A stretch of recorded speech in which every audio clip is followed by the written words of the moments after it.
Hello friends, ICT की file में अब तक हमने इनके ऑब्जेक्टिव्स देखे कि ये फ़ाइल हमारे लिए क्यों ज़रूरी है, एज अ टीचर हमारे लिए इसका क्या यूज़ होगा। फर्स्ट यूनिट में हमने Microsoft Windows, Microsoft office, Microsoft power point ये तीनों टॉपिक्स कवर कर लिए हैं। आज हम फर्स्ट यूनिट का लास्ट टॉपिक करेंगे जो है माइक्रोसॉफ्ट एक्सेल। इसके अंदर हमें देखना है कि what are spreadsheets, concept of worksheets and workbooks and their operations, preparation of worksheets and workbooks. So let's start our Microsoft Excel topic। हमने देखा था कि Microsoft Word में हम हमारे वर्ड डॉक्यूमेंट्स बना सकते थे, पावर पॉइंट में हम अपनी प्रेजेंटेशंस दे सकते थे।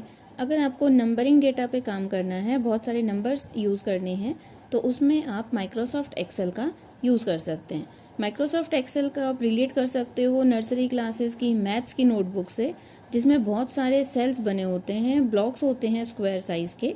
तो आपकी एक्सेल विंडो भी उसी टाइप में एक पेज होता है जिसके ऊपर बहुत सारे सेल्स बने होते हैं, जिसके अंदर आप डेटा डाल सकते हैं और अपनी कैलकुलेशंस उसमें आप बहुत आसानी से कर सकते हैं। तो आइए देखिए कंप्यूटर टर्म्स में माइक्रोसॉफ्ट एक्सेल क्या है। तो माइक्रोसॉफ्ट एक्सेल एक विंडो आधारित सॉफ्टवेयर है। यह एक विंडो बेस्ड सॉफ्टवेयर है और माइक्रोसॉफ्ट ऑफिस सूट का एक इम्पॉर्टेंट पार्ट है। इसमें एक बहुत बड़ी स्प्रेडशीट होती है। स्प्रेडशीट क्या होती है? स्प्रेडशीट वह शीट है जिसमें हम पूरे पेज पर आंकड़े या सूचना को लिख सकते हैं। यानी उसके अंदर जैसे मैथ्स की नोटबुक होती है, आप उसमें कोई भी नंबर्स डाल सकते हो, तो वैसे ही स्प्रेडशीट में आप बहुत सारे नंबर्स ऐड कर सकते हैं और उस एडिटिंग के लिए आपको जो शीट अवेलेबल होती है उसे हम स्प्रेडशीट कहते हैं।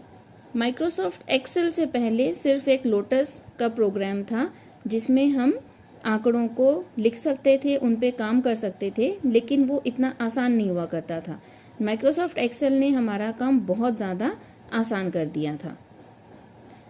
माइक्रोसॉफ्ट एक्सेल में हम जो भी आंकड़े या सूचनाएं भरते हैं वह समांतर पंक्तियों यानी हॉरिजॉन्टल रोज और वर्टिकल कॉलम्स में ही बने खानों में भरते हैं और ये खाने कहलाते हैं सेल्स।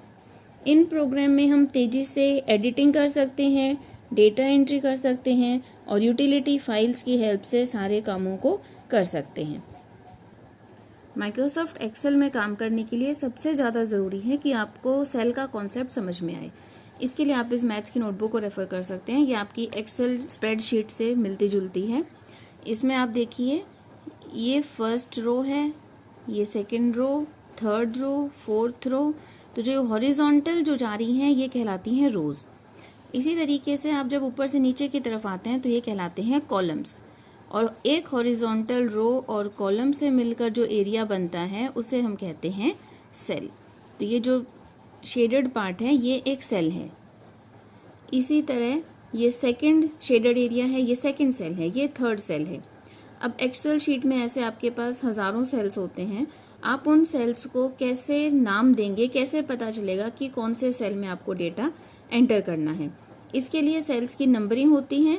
जैसे ये फर्स्ट कॉलम है ए, सेकंड कॉलम है बी, थर्ड कॉलम है सी। ऐसे ही यहाँ पे नंबर्स हम डाल देते हैं 1 2 3 4।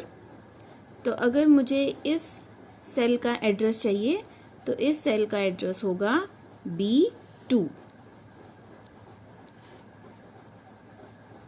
ओके, तो इस तरीके से हम एक्सेल में भी नंबरिंग कर सकते हैं और सेल का कॉन्सेप्ट समझने के बाद आप इसको आसानी से यूज़ कर सकते हैं। आपने इसमें जो डेटा डाला है आप इसमें सारे नंबर्स डाल सकते हैं, उनको ऑटोमेटिकली सम कर सकते हैं, सेव कर सकते हैं, कैलकुलेशंस कर सकते हैं। तो अगर आपको सेल का कॉन्सेप्ट समझ में आ गया है तो हम आगे कंटिन्यू करते हैं। अगर हमारे पास सेल का नाम B13 है तो यह कॉलम B और रो 13 के मेल से बना है। तो एक्सेल में आपको ध्यान रखना है कि सेलों का नाम कॉलम से शुरू होता है, रो नंबर से नहीं। सेल्स के अंदर जो डेटा लिखा जाता है उसे हम कहते हैं वैल्यूज़, जो भी नंबर्स उसके अंदर लिखे होते हैं। इसमें दो टर्म्स आती हैं, फॉर्मूले और फंक्शंस।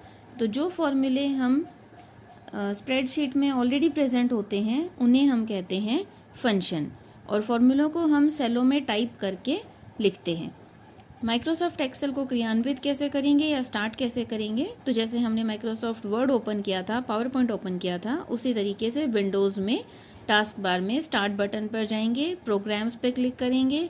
प्रोग्राम्स पे क्लिक करने के बाद माइक्रोसॉफ्ट एक्सेल पे क्लिक करेंगे और वहाँ पर जाकर हम माइक्रोसॉफ्ट एक्सेल के अंदर अपना वर्कबुक या बुक 1 ओपन कर लेंगे।